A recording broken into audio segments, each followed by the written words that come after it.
All right, we're here for the first episode of whatever we're calling this. We don't have a name yet, but I'm Austin Archer, and I'm Cramer, England, and we've been friends since preschool. So we decided to start a podcast.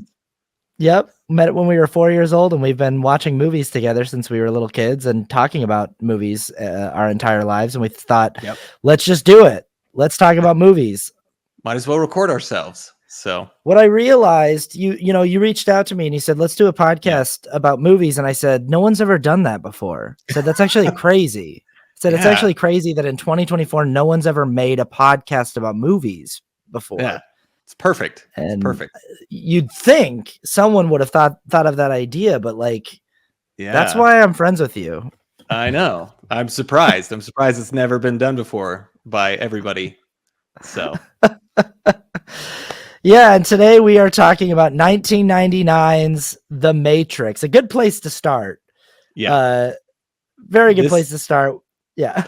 This is a significant movie for us. Do you remember what happened when we saw this movie?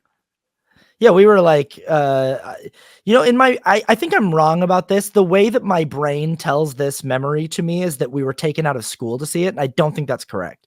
I literally just think that. I don't think we got taken out of school. I think it was on Saturday. I got taken out of school to see episode 1. I got taken out of school to see The Phantom Menace. But I just think that what it was that my big brother, who could get into rated R movies, got us into this movie. And yes, well, we were 11 years old. Mm-hmm.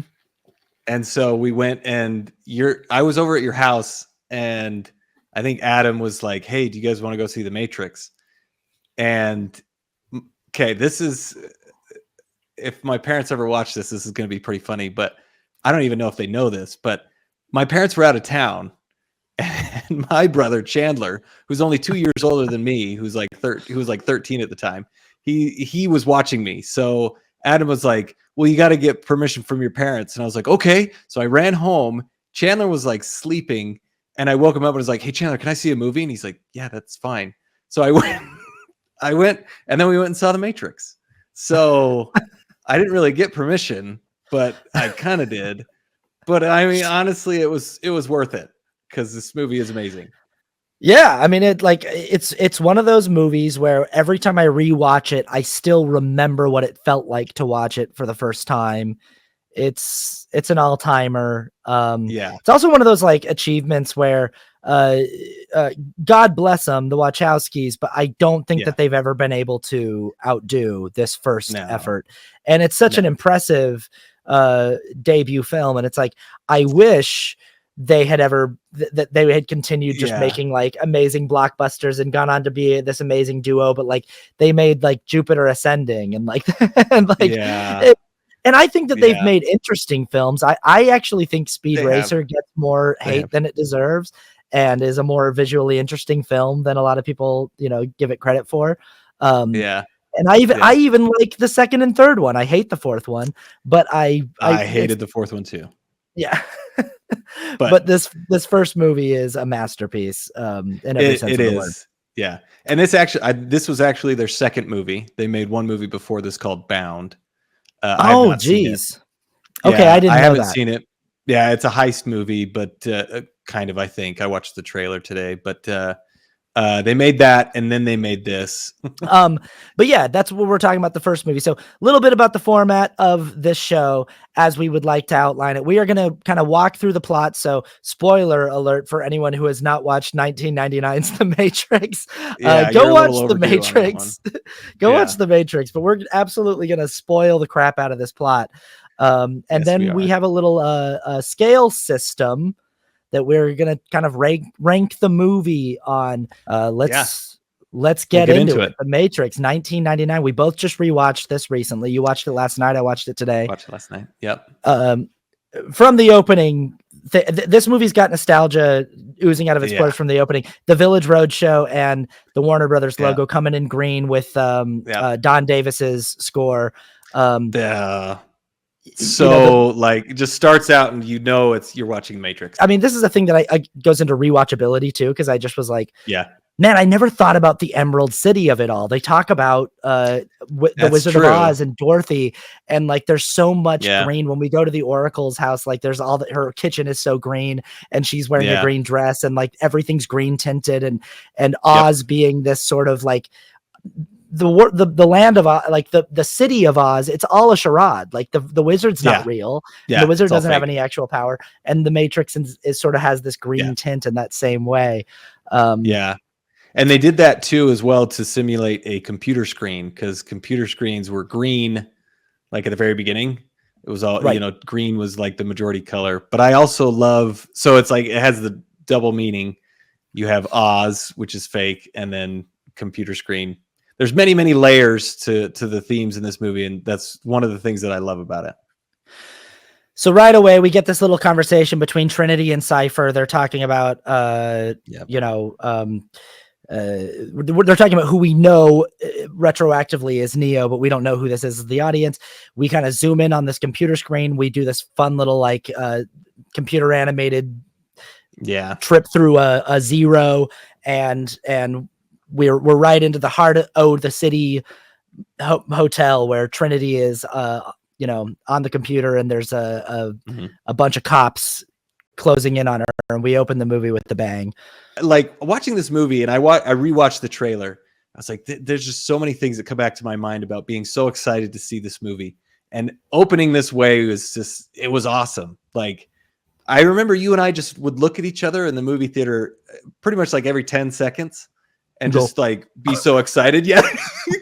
We were so excited. And this one started out, and I mean, it's awesome because you want to start out with a bang. And this one does it really, really well. It sets the style, sets like, this is what this movie is going to be.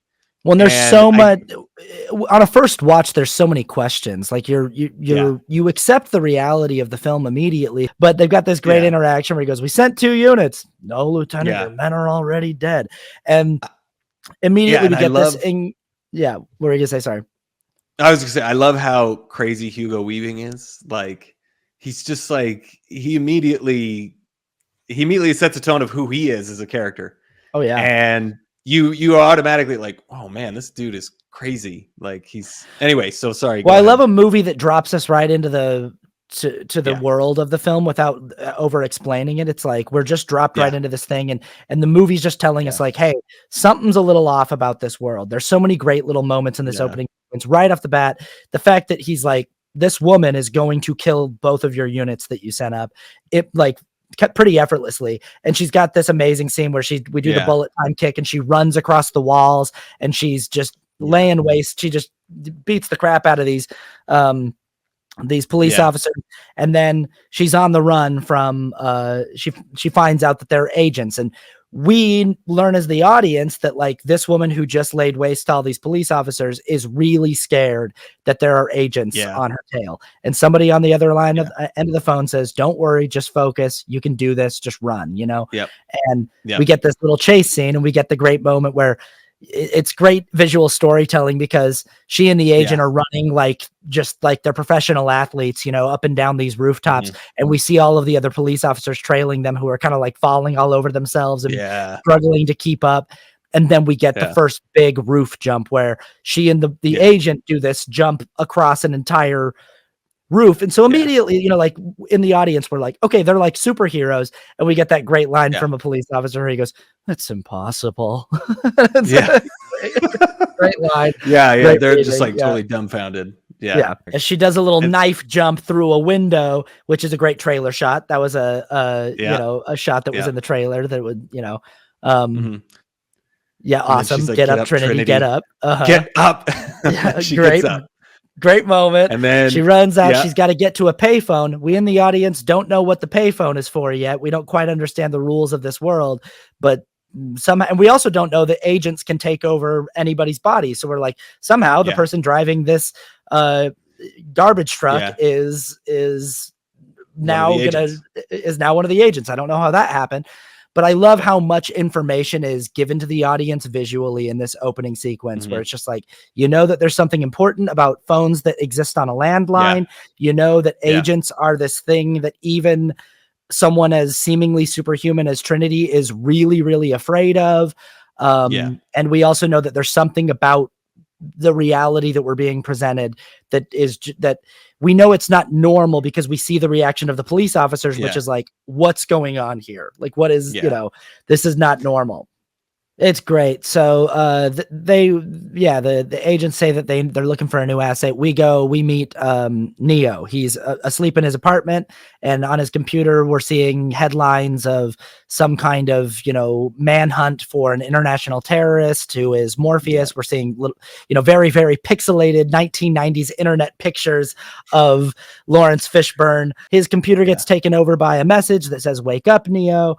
But this is like a very like weird dreamlike sequence where his computer seems to be talking to him and predicting the future, and he can't exit out of it. And it culminates with knock, knock, Neo, and the door knocks, Yeah. And then he gets scared, whichever way he looks. And then he looks back and his computer screen is totally blank. And that happens like 4 or 5 times in this movie where something looks off and then you look back at it and it's back to normal. Another thing on the screen is it says "Follow the White Rabbit" and then knock, knock. That's right. And he goes and answers the door, and it's all these like very 1990s cyberpunk goth people. I never really understood exactly what they're buying from him here. It seems like they might be buying maybe a clean slate or something, like new identities. Or I don't know. So he's doing something that he's not supposed to be doing. But I thought this is a good rewatchability thing. This guy gives him $2,000 for a thing that he's buying from him. And Keanu Reeves goes over and picks up this book that's got a hollow inside that he keeps all of these little discs in that he sells to people. But the book, I paused on my screen and I was like, what's that book? The book was called Simulacra and Simulation, which is like, okay. Totally, absolutely intentional that's the title of our book, given the fact that this movie takes place inside of a computer simulation. That is, I guess it is a real book, and I guess the Wachowskis told everybody to read it because it involves a lot of the themes that they've brought up. Like not being being in some sort of simulation. And I mean, I haven't read the book, but they like intentionally put it in there because this was a huge inspiration for them for the movie and the themes and the things that it talks about. So I thought that was a cool little detail that they put in there. Did you see that too when you were watching last night? Yeah, I saw it. Yeah, because I had read that and I was like, oh, okay. And I saw it. I was like, oh, there's the book. So it's a pretty cool little thing. It's funny. I've seen this movie probably maybe 80 times in my life, and I had never bothered to look at what the title of that book is. And then it's like, obviously that's going to be a thing that the art department's going to be like, it can't just be like any book. It should be something specific. And I also like that when he opens the book to whatever chapter he's carved out, the chapter he opens it to is called Nihilism. And nihilism is sort of the central belief that like life is meaningless and has no purpose. And that could be said of a life being led inside of the Matrix truly has no purpose to an individual. That individual's actual purpose is just to serve as a power source for a ruling overclass of machines, but he goes and gives the disc to this guy, and the guy says, man, you look kind of freaked out. You should come hang out with us. And he goes, no, I don't want to. But then the guy's hot girlfriend goes, oh, come hang out with us. And she's got a white rabbit tattoo. And I always thought that was a really cool detail, like a really fun little, I remember being blown away by that. Like, oh my, what? Like, what was that? Like, it blew me away in the movie. And it still is such a great little, like, oh yeah, that's a great, like, it's very, very simple, but it's very, very effective. This first act just has so much great intrigue. Like it's one of those movies where like I'll never get it back, but I miss when like I didn't know what was happening. Yeah. There's that first time you watch this movie, not knowing what the Matrix is or what the central question is. There's so much great intrigue in this first act of like, okay, where are we? How did they know someone was going to knock on the door? And how do they know that someone was going to have a rabbit tattoo? How does any of this work? But yeah, I love this. It's like, where do they go hang out?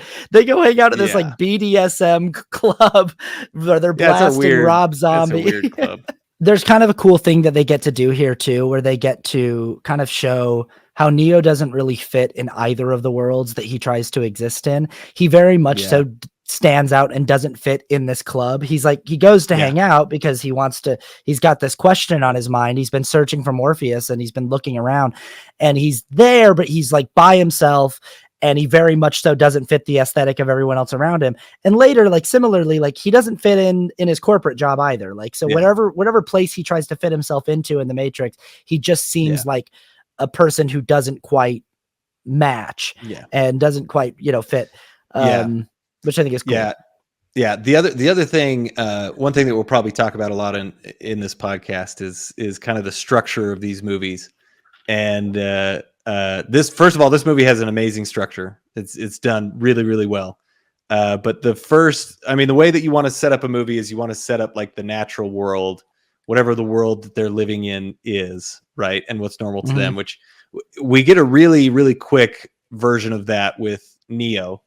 And then you want to have like an inciting incident, which kind of sets things off of the path. Like it kind of sets the story in motion, right? And this happens immediately with the white rabbit, right? He talks on the computer screen and then it says follow the white rabbit and he's like, what? So he follows the white rabbit, this is what really sets the movie in motion for our character. And it's super quick. Like a lot of times you'll have a little bit more time, but it works so well that it's like, okay, it works. Here's the inciting incident. He goes to the club and then he meets Trinity. Like that's really like, she's like, you want to, you've been searching for him. And we learn in the audience that Trinity is like somebody that people in his world have heard of. She's this like famous hacker. This is another one of those things that people like to talk about when it comes to like retroactively looking at the film as a trans allegory. I love this line where he says, I thought you were a guy. And she says, most guys do. I also think that like, a lot of questions can be answered for audiences because it's like, well, why would you just follow these people just because one of them just because your computer told you to follow the white rabbit? Yeah. But it tells us about our main character that it's like, he's got,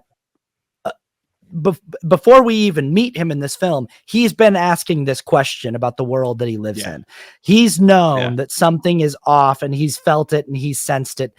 He's been looking for somebody who can offer him an answer. So even this cryptic thing that shows up on his computer screen, he's willing to like to play it out. Yeah. And it results in him meeting this hacker Trinity that is very famous. Yeah. I mean, we can tell that's what he wants. We see all the images on his screen of Morpheus. He wants to know who this is. He wants to know what the Matrix is. And that's what Trinity is offering. Like you can find out what is the Matrix, and who is Morpheus. So it's like, this was for everyone that went and watched this movie in 1999 in the theaters, that was the central question of the marketing campaign. Yes. What is the Matrix? Nobody knew. So and to know that our protagonist has been asking that question is, it's pretty brilliant. And it's pretty brilliant setup. So now the story is in motion, right? And then he, it just ends immediately. You hear his I love that like pre-lap sound effect where you hear his alarm going off and then he wakes up and he's late for work. So then he goes into his office and it's cool to see that the office is clean. The office is not dirty and grimy, but it is like so basic. And like, so it's very much like just like every other office that you've seen. And I noticed this a lot more this time than I did last time. His boss looks exactly like Agent Smith and 100% talks exactly like Agent Smith. There's no way that's on accident. Like the boss is 100% mimicking the visual style and even speaking pattern of Agent Smith. Yep. That it's like, this is what this this is also where we find out that he's got a dual identity where he lives a life as a man named Thomas Anderson.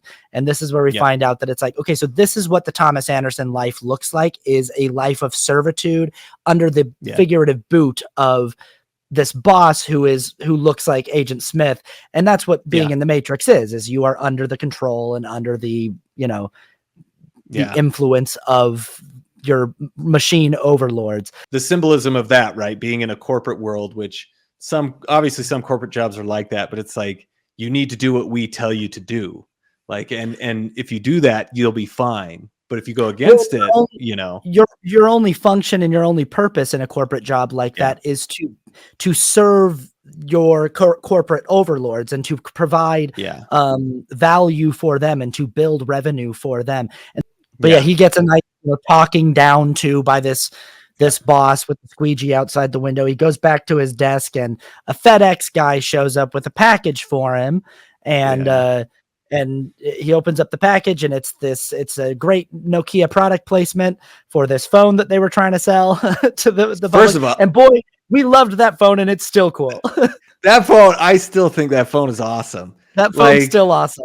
It really, like, I'm looking at that, I was like, man. So I guess I can't remember what the model number is or whatever, but it's a Nokia, and they called it the banana phone.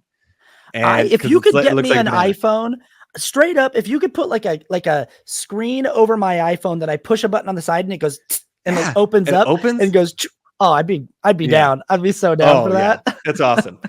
And this was always a really, really cool thing. You know, they call him, they say, hey, peek up over your cubicle. There's some people looking for you. And they tell him the cubicle across from you is empty. Go over there. That little chase scene is so simple, but it's like, it's so cool. Like, because they're telling him where to go and like, go now. And he goes, and then the people come, you know, the agents come through the hallway, and it's like, oh man, that was so cool. Yeah. But he goes to the office in the end of the hall, and he gets there, and then they're like, okay, there's some scaffolding. You need to go out the window and then go around and get to the scaffolding, and we can get you out of the building. And then he's like, oh, this is crazy. You know, and he goes out, and then they have that no way.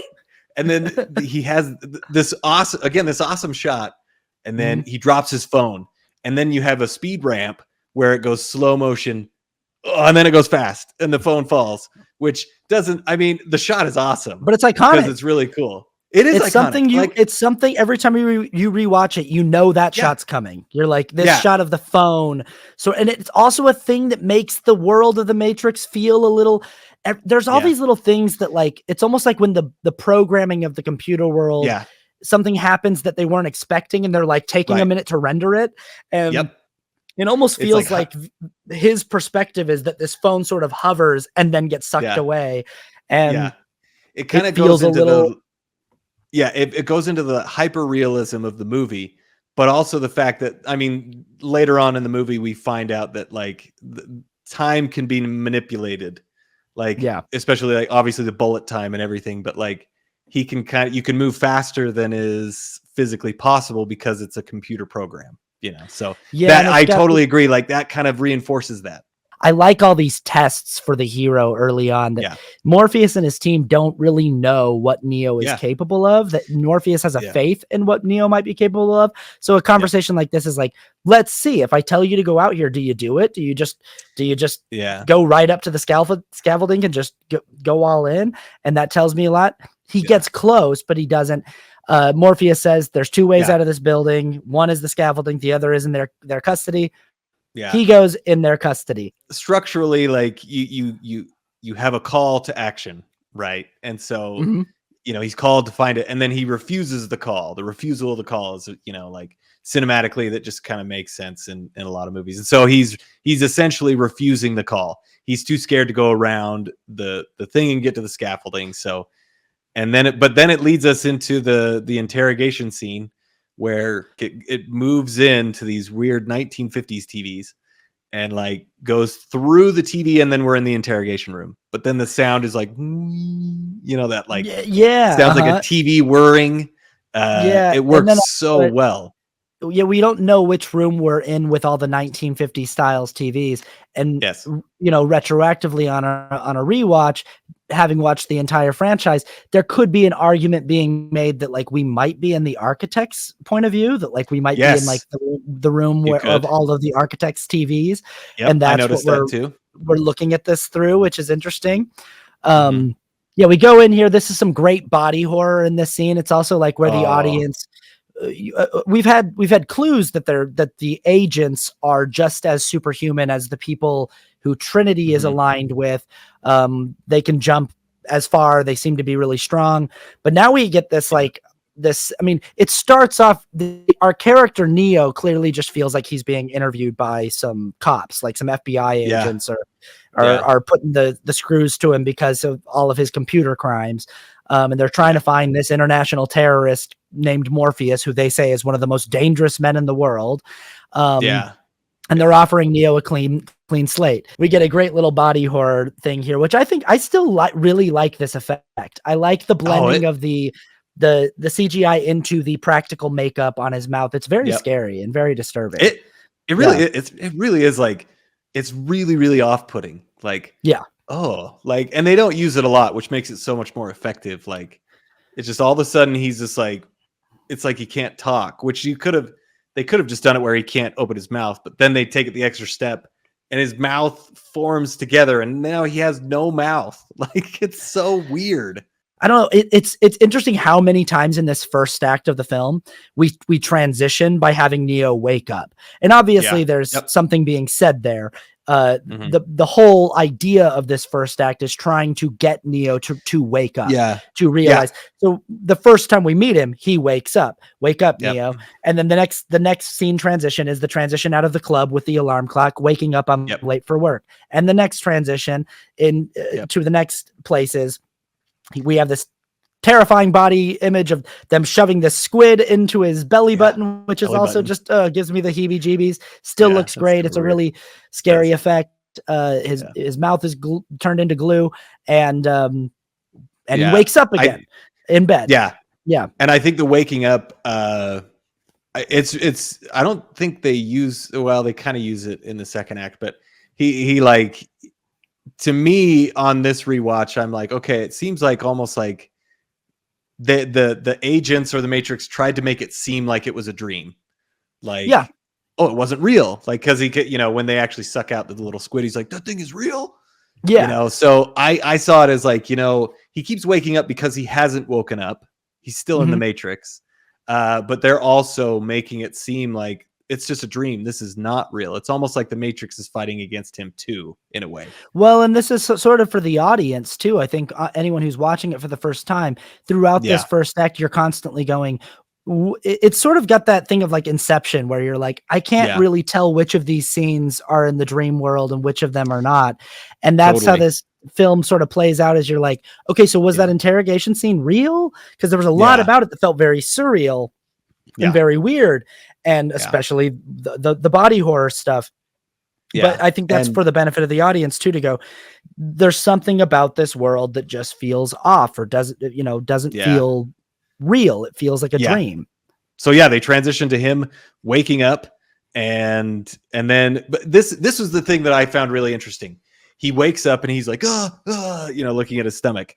And then he's like, oh, it was a dream type thing. And then he gets a call immediately from Morpheus. And I thought, okay, this is what I find so interesting about a movie from this time period, because they went immediately from it's a dream back into Morpheus is trying to get him out. And I feel like if this were made today, and I could be wrong, but I feel like if this were made today, you'd have a whole other scene where Neo wakes up and does something else, where he like kind of gets back into his real routine. And then like you have a whole scene for a few minutes, and then Morpheus would call him. But like, totally in this one, it's just like, no, let's just get back into it. Like, Morpheus calls him immediately, and he's still wondering about it. This movie's got great pace. I really like that. I really like that we just keep going, that it's just like he wakes up and the audience goes, oh God, I guess that didn't happen. Them shoving this nightmare squid into his belly button. And then immediately we get a phone call, and it's like, or I don't know, maybe it did happen. And pretty quickly into this next scene, they tell him to meet them under a bridge. He goes, because he's curious. We know our protagonist wants to answer these questions that are nagging at him, and we all want the questions answered as well. But like pretty quickly, they're like, no, that thing that just got put into your stomach, that is real, to some extent or other. I really like too. I've always liked the image of her when, Switch says, it's our way or the highway. And he goes, fine. And he opens up the door. I really like when Trinity says, you know, what's down that road. And they actually show us the road and he looks at it. And I've always liked that. I've always liked the literal imagery and the figurative imagery. Yeah. Cause like, I actually remember asking you about this in the movie theater when we were kids, like what happened on that road? Yeah. I thought the same thing when I was a kid. I was like, is that a real, like, does she, but it's like, it's figurative. But I was like, what happens? But now I'm like, oh yeah, okay, it's figurative. It's he needs answers to his questions, and they're not down that road. They're in this car with us. Yep, he's gonna have to start all over with trying to figure out, and they won't give him answers. So I love that too. I love that imagery, and it's a really. You talked about pacing, and I think this movie has amazing pacing. And this movie did actually win Best Editing at the Academy Awards. This movie moves so quickly, but it moves so effectively, and you don't need the extra, like all the fat is trimmed in this movie and it works really, really well. And the scene, like, again, like it's a quick scene, like, you know what happens down that road. And then he chooses to get back in the car. I think, so it's paced really well, but then I think also this movie is really great because Neo is a very active protagonist. He makes choices. Like he really, and so he chooses to get back into the car. And he makes a lot of choices in this movie, which makes it really good because good movies are about difficult choices. And so he makes a lot of difficult choices and you really understand the type of character that he is. So anyway, he makes the choice to get back in the car. They show like, they have this, I don't know what it is. They have some sort of like, they suck this like a defibrillator we do the thing where we pull out this kind of like biological organism, they throw it out the window and it turns into a thing that some looks sort of mechanical but it looks like a little robot, and that's the movie winking at the audience or giving the audience some kind of clue that like things are not as they seem or there's something here. But I don't know. I'm not exactly sure why it's an actual physical thing in the Matrix, but it's fun. It's a cool, and it continues the sense of dis-ease and discomfort. And this is one of the things that I guess it kind of bothers me. Like they suck it out of his stomach. Yeah. Like, wouldn't you have a huge hole in now for your belly button? They don't really explain, because they seem to be physically pulling this thing out of his belly button with this machine. And then I guess his belly button is fine, but you'd think that Keanu Reeves for the next whole scene is like, could we actually go to the hospital? You guys ripped a huge hole in my abdomen. I have a huge open wound in my stomach. Just like we can get this fixed. Like they actually stitched it up in the car, but like it hurts actually a lot still. It doesn't feel good. And I'm happy to meet you. But that's one of the things. That's one of the things I'm like, whatever. It's cool. I don't care. It was a really cool scene. So it's the Matrix. There's a lot of stuff like that where I think it still is like we're still in the phase of intrigue where the audience is going, what is happening? But anyway, all of this leads us to this building where we finally get to meet the famed Morpheus. I love Lawrence Fishburne's performance. I love how much he's really like kind of chewing it up. He's really like chewing up the scenery with like this at last, hello. Like he's really leaning into this whole vibe of being like a cult leader. Like, I love how self-assured and confident Morpheus is in his purpose. Yeah. And he knows exactly what he's doing. Yeah. And that, on a rewatch, like that when he's, it's an honor to meet you. And he's like, oh no, the honor is all mine. Like I've spent my entire life looking for you, but this is a iconic scene. We've got just one of the best shots in the entire movie here with the red pill and the blue pill. I also really like, Morpheus tries to attempt to answer the question in words. What is the Matrix? You want to know? Well, the Matrix it's everything. It's all around us. It's everything that you see. He goes, but also I can't really tell you what it is. The only way for you to really understand what I'm talking about is for you to see it. And this is great for Neo, and it's also great for us in the audience, because even as he's trying to give this description, we're going like, okay, what do you mean? Do you mean this in like a metaphysical way? Is it in like a theoretical way? And it's like, no, literally, it's everything. And in order for you to understand what I mean by that, I'm going to have you take this pill. This is really iconic because this became a whole thing in culture, red pill and blue pill. And it became a whole thing of like people who get red pilled on the internet, or like people who like they've had their minds open to some kind of like bigger, conspiratorial reality about the world. You see, like, and there's a lot of reflections in this movie, but this one is probably the most iconic. You see in his eyes, and you can see Neo reaching for the red pill, and then the blue pill is like, it's so, you wouldn't in reality be able to see that, but that's why it's so cool. Like, I really like the line too. I really like the line, remember, I'm only offering you the truth, nothing more. And because he's like, hey, I'm just letting you know, you're not gonna like this. Like it's gonna be really tough. Like it's like, but what I'm offering you is like reality, but it's rough. And we find that out in a little bit, but he takes the red pill. He decides to go down the rabbit hole. They go into the next room, and I don't really understand what it all. They're like, oh, this is a tracker, so we can find you, which is fine. But then he goes in and he sits down, and they're like trying to find him, obviously where his pod is, I guess. But he's sitting there, and I still don't know how this all works, but I kind of like that it's done this way, because he's like sitting there, and then all of a sudden the mirror just like forms together for some reason. Like there's a huge shatter in the mirror, and then it just smooths out. And he's like, whoa, did you see that? And they're like, what are you seeing?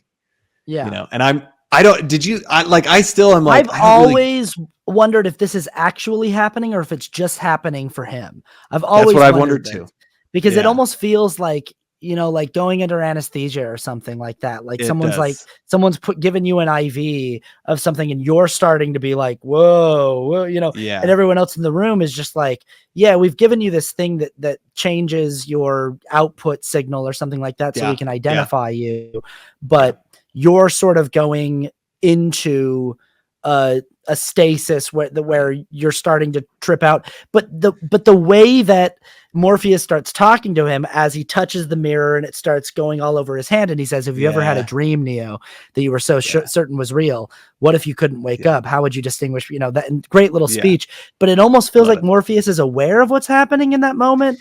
But it literally could be that everyone's watching him just sort of trip out. He's having like a psychedelic experience, but they're not actually seeing the mirror cover him. That's kind of what I feel like. Cause like it's his experience. Like he's going through something that they can't see. And what I thought is like, okay, so do they do this with everybody, and does everybody experience this? And obviously they don't answer the question in the movie, but for me, I feel like everybody goes through their own experience. So whether he's seeing a mirror and he touches it, it's either somebody does that, or everybody has something that they go through that disconnects them from the Matrix. But it's a very cool effect. It's a really cool camera journey down his throat and then into the goo of the pod. It's really, really cool. Yeah, you get a POV shot of him like waking up, and it's like, what is going on? Like, where is he? And would you say that this is the start of Act 2? Is him waking up in this pod? I think the start of Act 2 is when the end of Act 1 or the start of Act 2 is when Morpheus says, welcome to the real world. Because he is on his journey. Climax. This is the climax. This is the transition scene. I feel like the transition sequence. So he like wakes up, and everything in this scene is like so vivid in my mind. Like his hand coming up, out of he pushes it out, and then he breaks out of this like goo, and he's like, and then he like pulls the thing out of his mouth, probably again, terrifying tube. Body horror. Like this whole scene is so body horror. Like the plugs in the arms, it's like and the then like soggy skin, like and he he reaches back, and there's like still gel hanging on the cord in the back of his head, and like he's sitting there, and then like he looks over, and he sees like all these pods, just like thousands upon thousands of pods. Obviously there'd probably be like a billion if they have that many, few billion. So he sees that, and then the machine comes up and like disconnects him, and then all the chords come out, and they like pop out like this again. The sound is like, and it's like all taking out, and then like he's like, whoa, and then he drains out. He goes into the sewers or whatever. I always thought this would be a fun ride. Like, oh wow, like going on a big slide, and then he goes out into the sewer system, and then the claw from Toy Story comes and picks him up. The claw machine lifts him up. The claw machine. Which I thought that was funny, but they pick him up, bring him up, and then Morpheus is like, welcome to the real world. And then we're into Act 2. So, and what a trip for the audience to be like, what is going on? Where are we now? And immediately the biggest thing that we notice with Welcome to the Real World is the cinematography has changed. The color palette has changed to blue and purple. And everybody's clothes are noticeably less cool. Everybody in the Matrix is wearing like leather, dusters and sunglasses and slick back hair and all this cool stuff.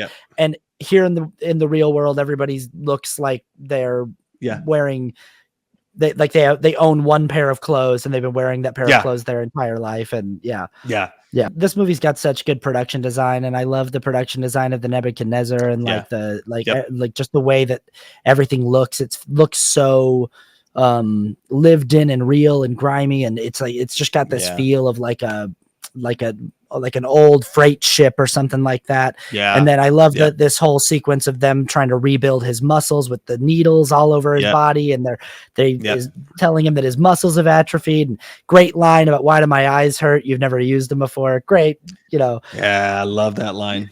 It's so good. And he's like so tired, and but he wakes up and he has this conversation with Morpheus, and he's like, it's really the year 2199. Like, it's not 1999, it's the year 2199. And we don't actually know what year it is, but our best guess is that we're about 200 years in the future. Pretty quickly Morpheus goes, hey, let's plug you in and let's talk about where we are. And I like that, this is going to feel a little weird. Like, we're going to stick this needle back into your brain. The back of your head. Yeah, in the back of your head. But this is a great little sequence here, the construct and the discussion of like what is real, if it's just electrical signals interpreted by your brain, and explaining. Now this is a thing I definitely wrote down. It's pretty ominous and scary to hear Morpheus going like, sometime at the early 21st century, mankind was rejoiced in celebration. We marveled at our own creation. We had given birth to AI. And I'm sitting there going like, boy, here we are 25 years later. And that's exactly what we're doing in the early 21st century. It's true. It's pretty surreal. Yeah. It is. It is weird, especially. Especially in what we do. AI is a huge thing right now. Like, everybody's scared about it. Some people aren't too scared. But it's like, it really was weird. Like, they gave birth to AI, and I was like, that's right now.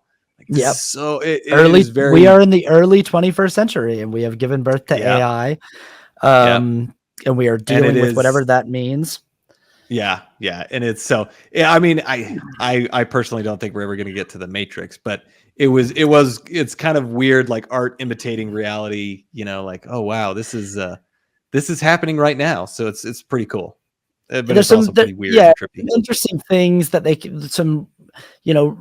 reasons they had to put in the screenplay of like, hey, why would they turn human beings into a power source? And it's like, because they were solar powered, which that's a weird, I'm like, with all of the machines were solar powered. They couldn't access our power grid or anything like that. They needed, And I also love that there's no explanation of like how we torched the sky. And also like, would mankind be able to live on an earth with a torched sky and no access to the sun? I don't know. I don't know how that would destroy probably not all of the ecosystems of the world, but it's a fun thing because it gives the real world a very, very scary, nightmarish dystopian vibe. Like, like, the surface of the real world is just this like absolutely terrifying hellscape of a place.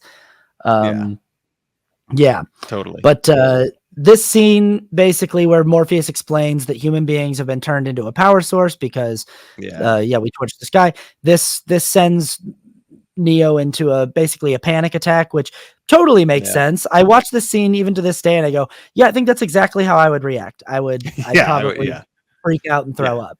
And I'd want out. I'd be like, no, I don't want, I wake. And in this moment, like, this is a thing where, like, he's been waking up from all of these scary things the entire movie so far, and he wants nothing more than to wake up and find out that this is just another dream. But this is the first time that it's not a dream. This is actually what's real, you know? Yeah. You know, it is interesting because what they set up in the first act with him always waking up in these problems, he doesn't wake up. Like, he gets taken out of the simulation and then he throws up, like you said. And then, like, he falls and he, like, kind of falls back asleep, but he doesn't have the nightmare waking up scene. Like, it's he passes out and then, like, he slowly wakes up and he sees Morpheus. And then they have this really cool conversation where he's like, we have a rule that we don't take people out when they've reached a certain age.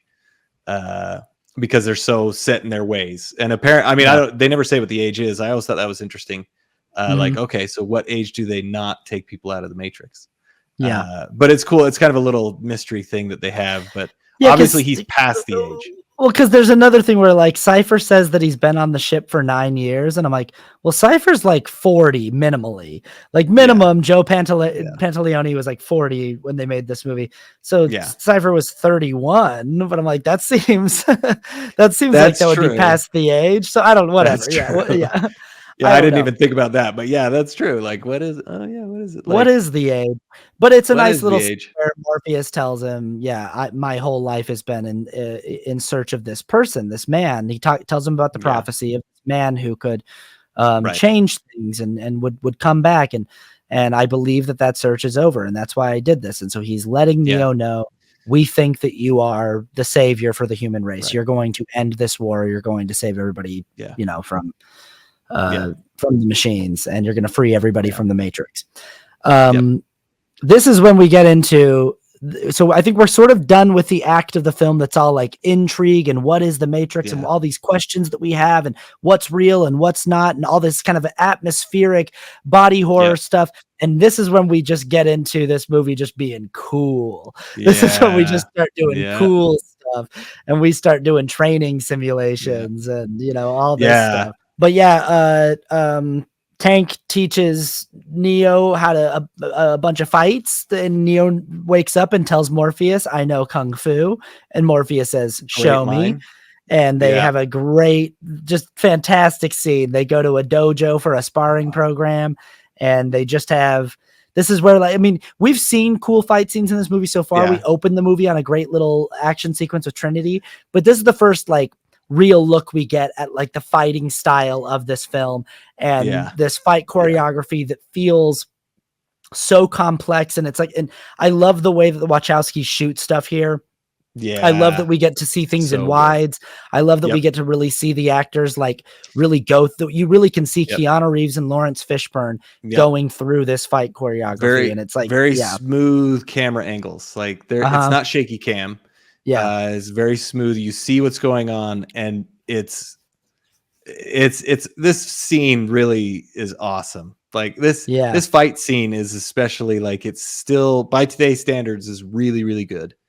It's awesome. I mean, the sound is awesome. There, all the sound effects, like, it's so well. And the way that they sort of slowly that they weave in things that just elevate it from what's possible in real life. That like, they'll be doing a bunch of moves that it's like anyone in normal life could do, and then one of them will just sort of, and it's almost like without thinking about it, because you're moving so fast, you'll, like, jump out of the way and you'll jump higher than a normal person would jump, or you'll like you'll just do a move that's like a little faster than a normal person could do a move. But then they have these big things, like, like Morpheus does like a huge jump where he lands with his knee in the ground, with the big spread arm thing, and then Neo does a run up a pole. But I love also how excited the crew of the Nebuchadnezzar gets to, like, be like, this is our first look at Neo in action. This is our first chance to see. It's great. Like their excitement makes you excited. It's like a really simple way to like get the audience excited is because there's people on the screen that are excited too. And it's like, oh my gosh, this is obviously important. And it makes it even more exciting because they're watching it excited too. So take a look at these neurokinetics. They're way above normal. Shut up, mouse.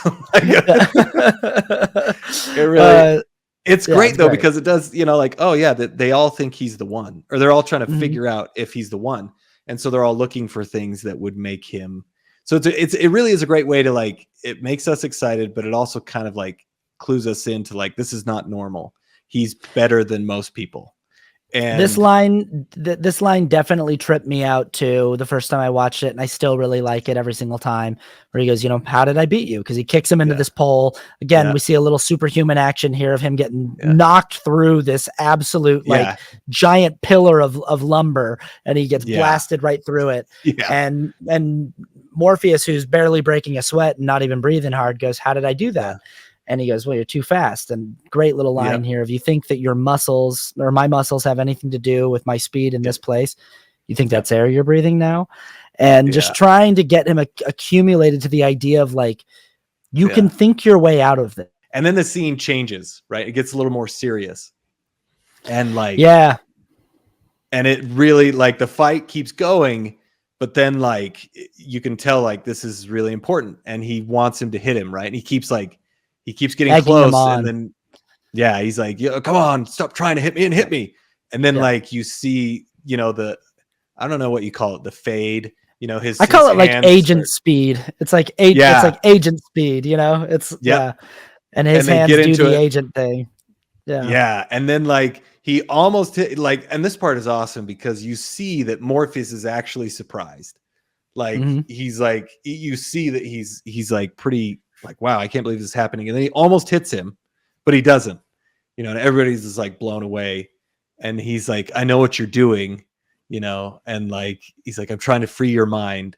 And again, like now I get that, like, it's all like, he's trying to let him know that this is not the real world. You can do things, you can free your mind. It's always interesting to me that like, that people on Morpheus's crew, that they can jump from building to building and they can do all this crazy stuff and they can run on walls and they can, but like that they are still limited. Like they still have a hard time believing that they could just fly, or that they could just like, stop bullets, or that, like, it's interesting to me that it's like they still feel limited. And well, and I totally agree, because what's really cool after this, I mean, Neo, so we'll talk about this in a second, but Neo wakes up and he's got blood in his mouth, because he fell. He didn't make the jump. He falls. And he's like, I thought it wasn't real. And he's like, well, your mind makes it real.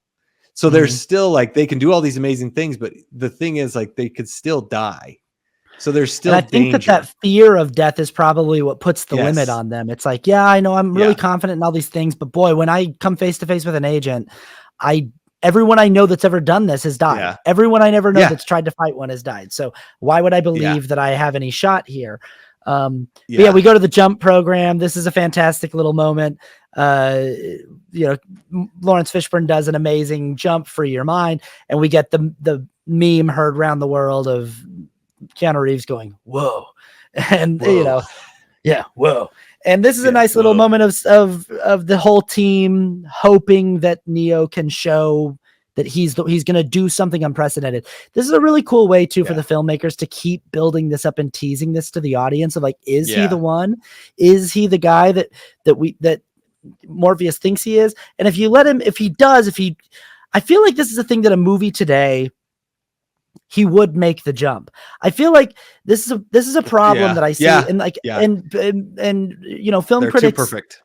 Yeah. They critique movie heroes like Rey in Star Wars. They call her a Mary Sue and stuff like that. And I get, and like, I don't like the misogynistic thing of just being like, let's just always hate on any female protagonist in any action movie. But it is kind of true that it's like, she's just so good at everything so fast. And there's no moment where she struggles with it, or where like Luke has all of Empire Strikes Back where he's trying to figure out how to move things with his mind, but they keep falling down. And then, Yoda has to show him like, look, it really doesn't matter how big you are, how strong you are. It just is how much belief you have. Like, watch, I'll raise your X-Wing out of the swamp.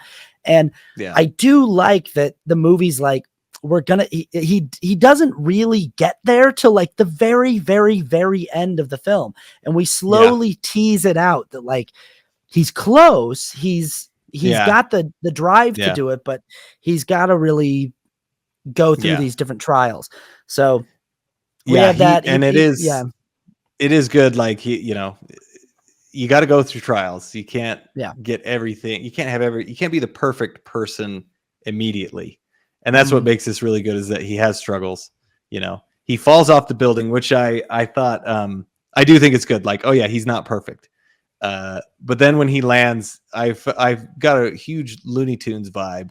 Oh, for sure. On the concrete. And like, it's a silly effect, but it's fun. But they do a lot of stuff like that in this movie, of like physical objects sort of having a warbly effect, or And it was again the funniness of it is good.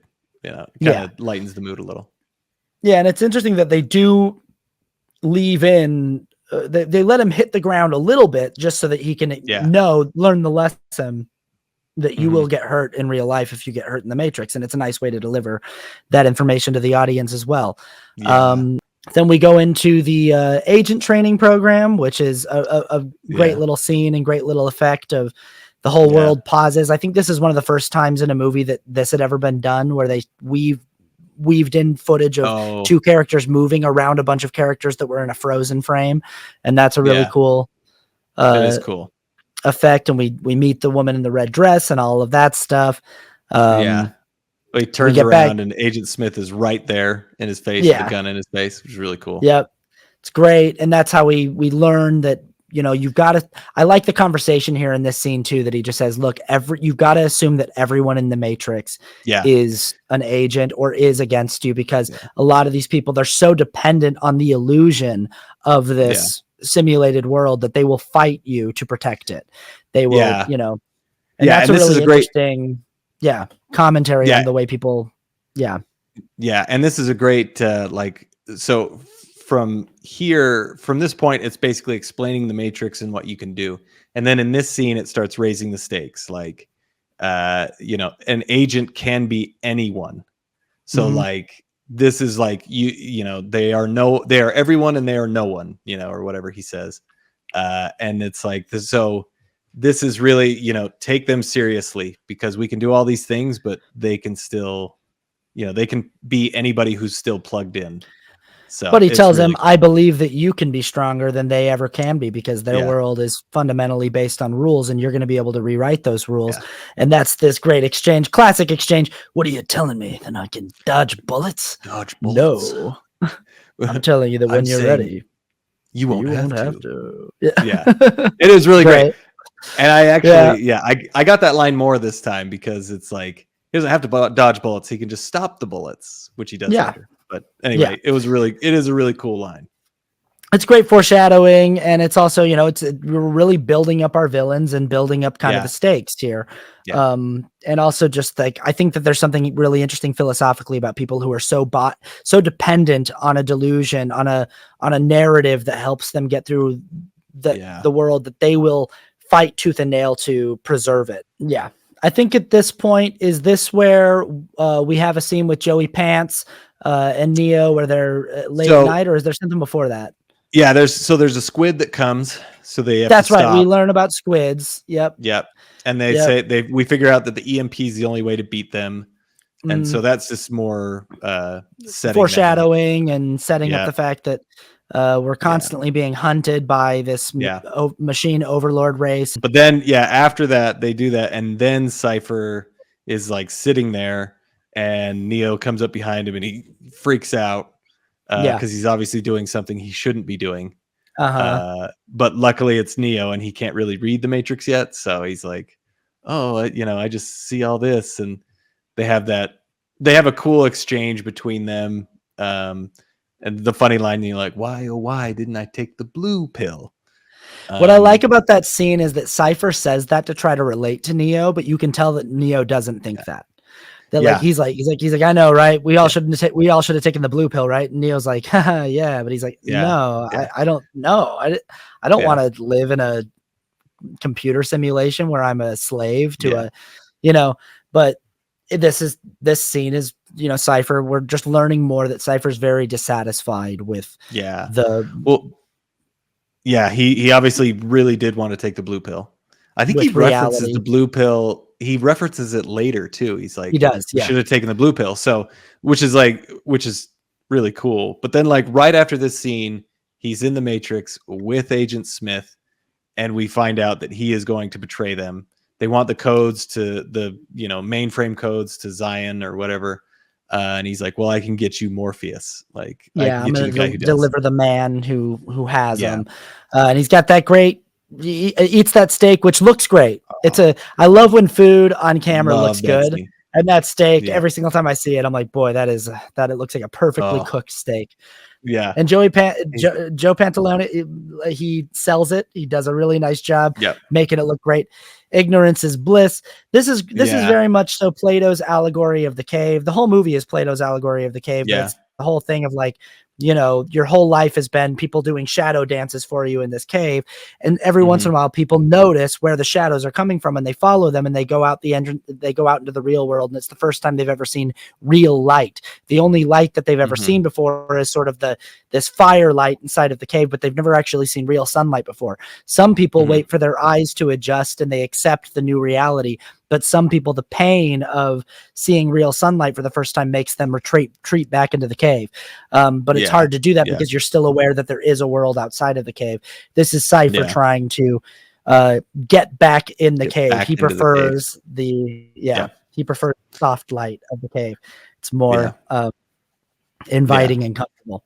And then right after the scene is when we go to see the Oracle. I remember thinking when I first saw this movie that the Oracle was going to be this like really weird, dark, ominous thing that like it was going to be really scary. But I love that it's this old lady, not really old, but this old lady this old black lady who's in a room, and just the kind of subversion of expectations. She's in kind of like a dingy apartment. Like she's just in this like dingy apartment building and like a dingy apartment. I also like that there's a blind guy in the lobby. You know, like, and that's a very like these old like Greek theater references. There's like oracles in old Greek theater. They were always like blind people, like soothsayers and future people that are blind, but they can see the future, but they can't see what's right in front of them.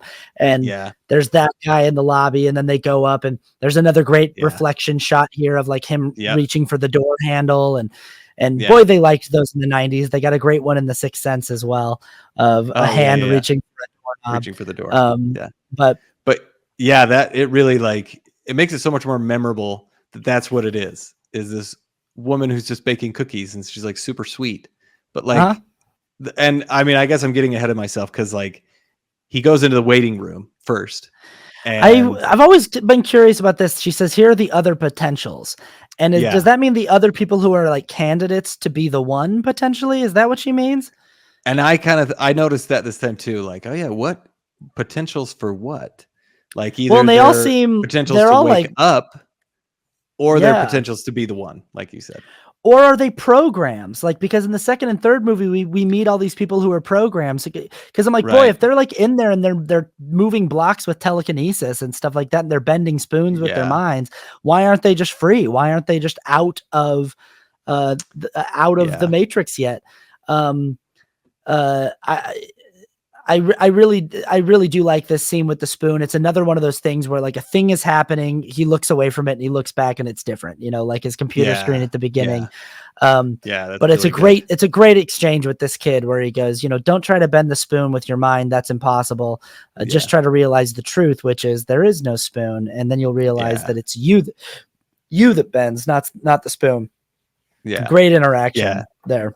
Yeah. And that line, there is no spoon. I think that there's a line in this scene in the Oracle's kitchen that sort of goes into what you were saying about an active protagonist who makes choices. You know, she says, don't worry about the vase. What vase? He knocks the vase over.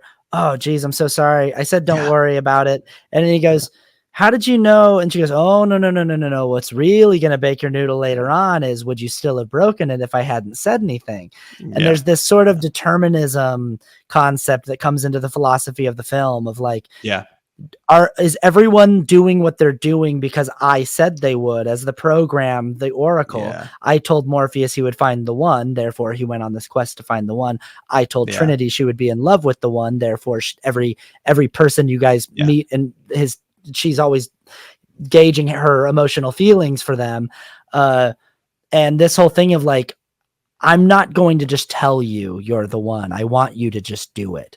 And that, you know, and she does tell him being the one is like being in love. You can't be told that you're in love. You just have to know it through and through. So she's telling him very clearly in this scene, like, you want me to tell you whether or not you're the one. That's the thing you want to know from me.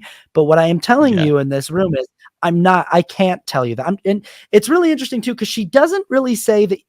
She doesn't explicitly say he's not. He says no, it. she doesn't. She goes, she like, goes, I'm and sorry, then you already know what I'm going to tell you, which is, and then he says, I'm not the one. And she goes, yeah, boy, too bad. Looks like you're waiting for something, you know? But she doesn't say, yeah, you're not the one.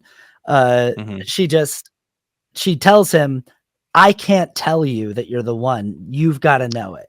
It's got to be something that you find out for yourself. And I think the scene is really pretty brilliant. And I mean, it's done really, really well.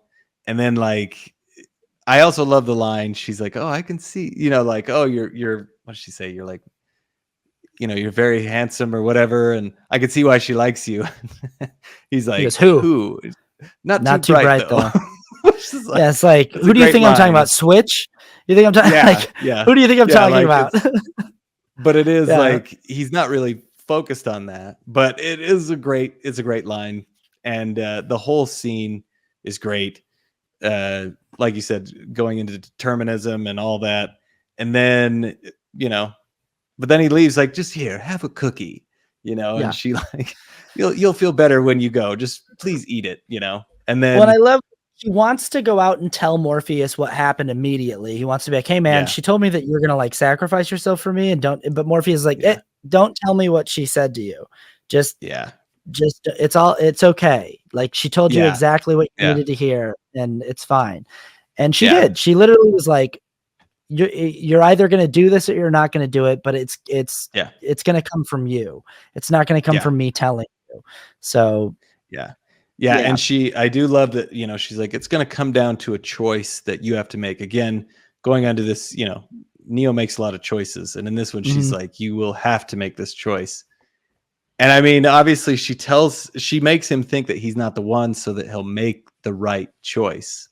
Right. You know, that if I'm not the one, then I don't matter. I can go and do that. But if he was the one, would he have made that choice? So, you know, it's like, looking back, it's amazing the whole scene is very, very smart, but done super well. And I mean, I think this is really the midpoint of the movie.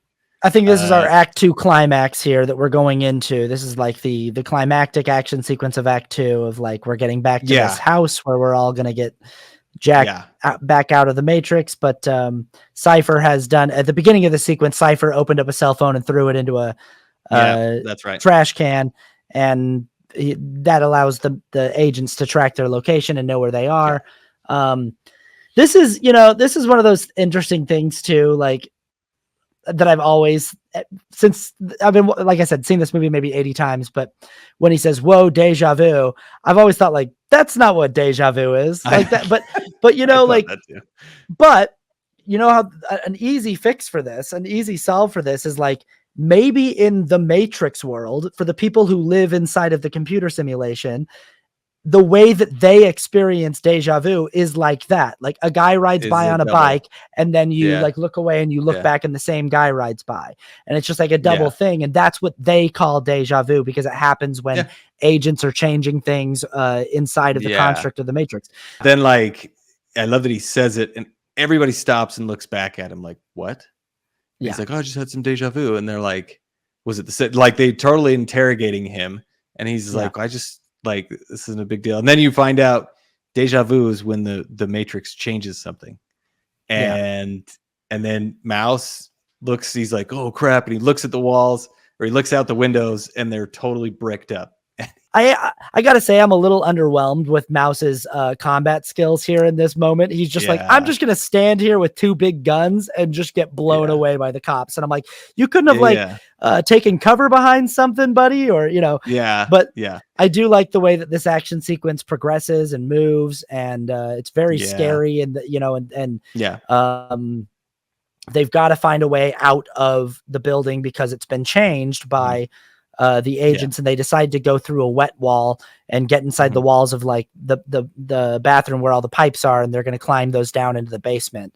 And we've got this great this moment where a SWAT officer is like, Cypher gets some dust kicked onto his head and he accidentally coughs. This is an interesting moment too, because you're always thinking like, is Cypher accidentally coughing, or is he? But it's like, it seems like it's accidental because they weren't planning on a bunch of dust getting kicked on top of his head. Yeah, but I think Morpheus is the one who kicks the dust onto him. So like that wasn't. But like, could he have really stifled his sneeze or cough or whatever? Like, I don't know, but it works out. And I mean, like, they're in the walls, and he starts shooting the SWAT guy starts shooting the walls, and then Neo shoots back, and then I think this is the first moment that we see that agents can take over somebody's body. Yeah. We see that the Agent Smith takes over the SWAT guy's body, and then he punches through the wall and grabs Neo, and then Morpheus jumps through the wall and sacrifices himself so that they can all get out. So they all fall. And Neo's trying to say, Morpheus, don't do this. The oracles just told him that he would have to make this choice between Morpheus's life and his own. But before he can even do anything about it, Trinity grabs onto his leg and drags him down. And we get this great shot of like the tiles in the bathrooms. It's so cool. Yeah. Why is that shot so cool? It really is so cool. Just the shot of them just sliding all the way down this this wet wall is really, really cool too. It's really, I don't know why that scene is, but it's all filmed really well, and it looks really cool. We get a really, really cool action fight scene with Morpheus and Agent Smith, where Morpheus does a pretty good job of standing his ground against Agent Smith, but mostly just gets kind of rocked.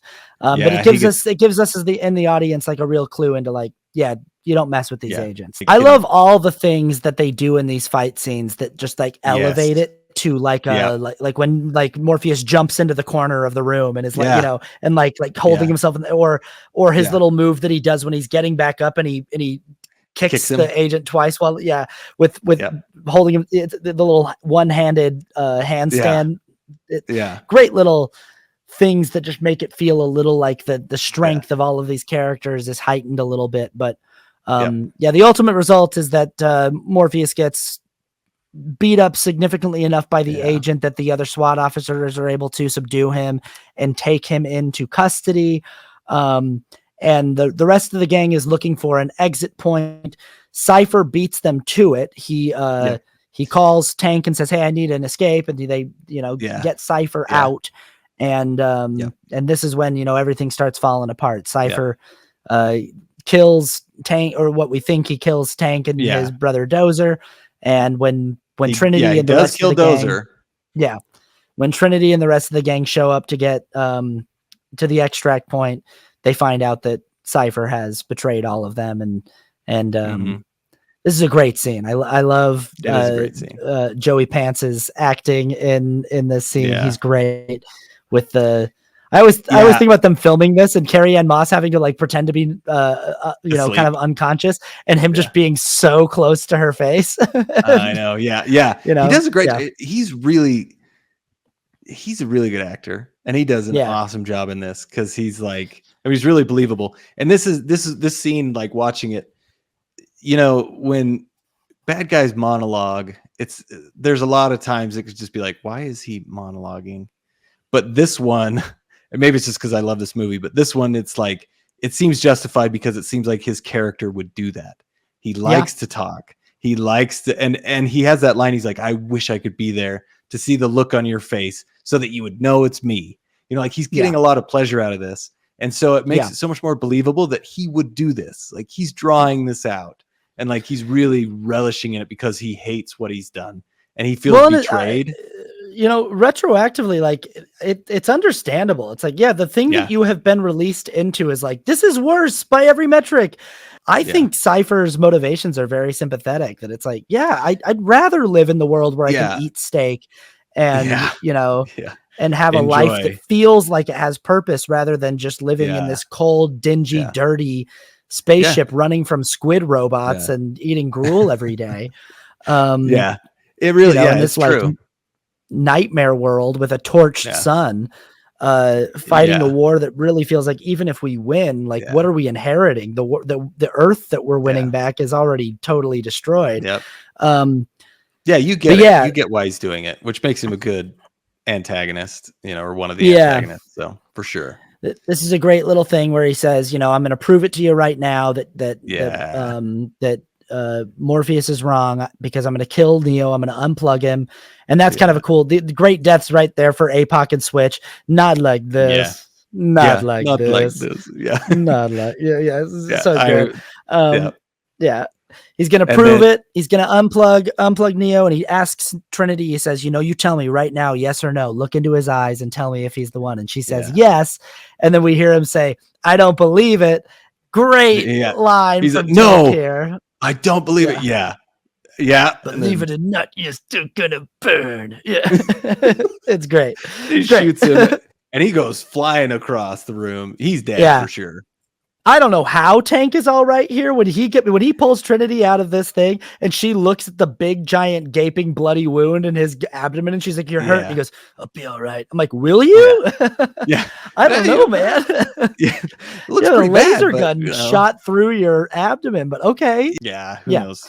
Whatever. He gets Trinity and Neo out, lets him know that Morpheus is in custody and that they're hacking into his brain. And they sort of make this decision. We see this scene where Morpheus is in the custody of the agents and they've got him hooked up to these machines and they're trying to get the codes out of him. They're doing this interrogation and the decision is sort of made between Trinity and Tank that like Zion is more important than any one individual person. It's more important than Morpheus. It's more important than anybody on the Nebuchadnezzar. We got to pull the plug. We got to get him at, you know, before they get these codes. And right as they're about to do it, Neo realizes this is his last big moment of agency of like, I can make a choice here.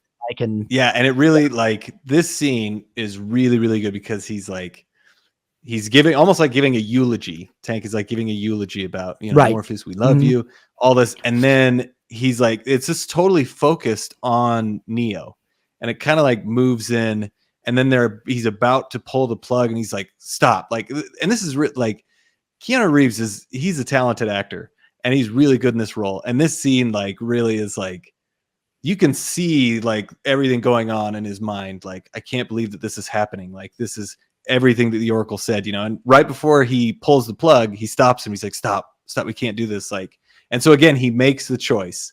Like, no, we're going to stop and I'm going to go save Morpheus. Like, and so it's really like, he's like, I can't believe this is happening, but like, you know, I'm not the one, right? He tells him I'm not the one. But I think I can do this. I think I can save him. I can. And he's making the choice, which is I'm going to sacrifice myself to save Morpheus so that he can find the one, right? So he's making that choice that I can save him. I might die in the process, but that's fine because he doesn't think he's the one, right? So like you see this whole look on his face and then they have the exchange, you know, like he's like, we're not going to, you know, I'm going to go save him. And then Trinity's like, no, you know, I'm coming with you, which is great. Like, she's like, let me tell you what I believe. I believe that Morpheus means more to me than he means to you. I believe that, and I love what she goes, and I am the ranking officer on this ship, so I believe if you don't like it, you can go to hell. That's great, exactly. Great exchange. Line. And then he's like, okay, like you're coming. All right, cool. And then this is the end of Act 2. Like, and then we're going into Act 3, which is where everything is going to be resolved. And he's made the choice, like, I'm going to go save this guy. I'm going to go save Morpheus. and this movie is going to be resolved one way or another. So now we're into Act 3. This is a cool little bit of character development for our main villain, for Agent Smith, because originally in the interrogation scene, he's sort of doing the whole monologue about how human beings are a plague, they're a cancer, and that, you know, the machines in their way, they're the cure, and it's their planet now, and the humanity just needs to let go. But then when he sends the other agents out of the room, he's like, listen, man, I'm just going to level with you. I hate this place. I hate the Matrix. I hate that my programming has me relegated to here. I need to get out. And once we destroy Zion, there'll, you know, I don't need to be here anymore. So you need like, and that's a really interesting thing that you kind of see the complexity of the character of Smith, and that gets developed over that. There's something different about Smith. We've sensed it the entire movie, that there's something different about this agent, but in particular, he's got this real sense of like individual desire and agency. Yeah. And, which is a very human characteristic. Yeah. Yeah. And then we go into, I do like the guns, lots of guns, and all of the guns that show up. And it's like you use maybe, like 20 of those, but there's like 8,000 guns that show up. And it's like, I always think it'd be funny if they showed up with all of those guns, like they just pull up with like 3 semi trucks full of guns, and they're just like, we're going to use all of these in this fight scene. They got them. But but this is a fantastic action sequence in this lobby shooting. The lobby shooting is so crazy, and it's all so quotable. Could you please remove any keys, metallic items? Please change. Yeah. Please change. That guy's voice, like everything is tattooed in my brain. Yeah. Oh yeah. Well, this was like, and this like, first of all, the music changes when they go in, right? That like it almost sounds like metal is just like someone's banging a hammer on metal, and they walk in, and he shows them all the guns. And they're just like, what? And I remember in the movie theater, you and I just looking at each other like, oh, it's going to be this scene. Yeah. And it gets paid off. Well, and it's also like, it's the first time we've really seen our protagonist have a lot of confidence in himself. Like the way that Neo moves through this action sequence, he's just so self-assured. He's so like in his element. And the whole thing is so awesome. There's so many iconic things. Trinity kicking that shotgun over the guy's shoulder and blowing the guy away from the back is awesome. I even the cartwheel grabbing the gun. As corny as the cartwheel is, I love it. Like if you think about it not in slow motion, it's like you're thinking about it from the perspective of these SWAT officers that are fighting, and they're like, what is going on? Like this guy in a trench coat is like full speed diving and grabbing a you know, like an M16, and then doing another one-handed cartwheel and shooting all of us with, it's like, who are we fighting? This is so crazy. And I love the climactic kick. It's one of my favorite moments in the entire movie, where he runs up that guy's chest and then kicks him in the side of the head. It's so awesome. And it's ends so cool. Perfectly. He kicks him in the head. They're done. They get into the elevator, and then that piece of wall just falls. Little comic relief there. Yeah. Yep. Little comic relief. Yeah. It was great. But then we get a little, there is no spoon, which is great. Neo does a really cool thing. And again, like he's so self-assured throughout this entire action sequence of just like, yeah, man, we're doing this thing, you know? And he drops this elevator down that has a bomb in it, and it launches them all the way up to the roof. Now the agents know that they're in the building. That's kind of a funny little shot too, of just the sprinklers turning on. Yeah. Find them and destroy them. And they're up on the roof, you know, and they're just taking out SWAT officers right and left on the roof. This is a really cool little action sequence. One of the SWAT officers gets taken over by an agent, and we've got an all-time classic moment here where Neo unloads 2 clips at the agent, and he dodges them all, and then we go into a really cool bullet time. Yeah. This sequence. Is the bullet time shot. Like this is the one that everybody, I mean, I guess Trinity's, and then this one. I think the 2 is Trinity's at the beginning, and this one are like the 2 most mimicked bullet time. Shots. Yeah. And parodied bullet time shots in the entire movie. Yeah. But this is awesome. Yeah. It's so cool. And it looks so good. It's so cool. Yeah. It just like the way that they ramp to it, and like he's going back and like the camera moves around, and then it ends with the bullet shooting the camera, or just like, filling the frame of the camera. Yeah. And it still looks so good. And it's so the cool. whole, like, they don't ever give up on the style of the fights. Like there's always these like bullet time shots that come in, they don't do it just for a little bit and then just kind of like move on from it. Like it's still there. And it pops up and it's used the right amount. So like, this is just kind of the culmination of the coolest bullet time shot that they have. And and still, we're still building up to him fully embracing, like he's got the confidence to move, to believe that he can move out of the way of these bullets, but it's not quite fast enough. He gets tagged in a couple spots, falls over. Great little moment here. Only human from the agent, and Trinity says, dodge this, and just point blank blows the agent back. That's so cool. But yeah, this is where Trinity and Neo are, we're breadcrumbs. Like she's like, how'd you do that? I've never seen anybody move like that, and you moved that you can imagine that she's starting to see that he might be the one. They get, I think she always, I mean, she knows that he's the one because she loves him, but I think she's starting to see that he's starting to see it, so it's, They get in a helicopter. This is kind of cool too, that he goes, can you fly that thing? And she goes, not yet. And Tank downloads how to fly the helicopter into her brain. It's awesome. They fly this helicopter down.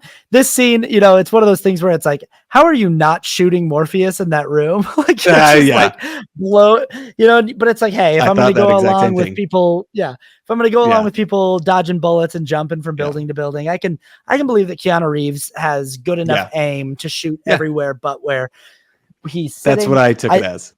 I love the shot of Agent Smith getting like knocked off of his knees and in slow motion falling back. That's really, really cool. So many cool action movies for some reason have a giant turret, like they just shoot up people. Like I think about Terminator 2. And he's got one of those. I don't know why, but it just immediately is like, oh my gosh, this is so cool.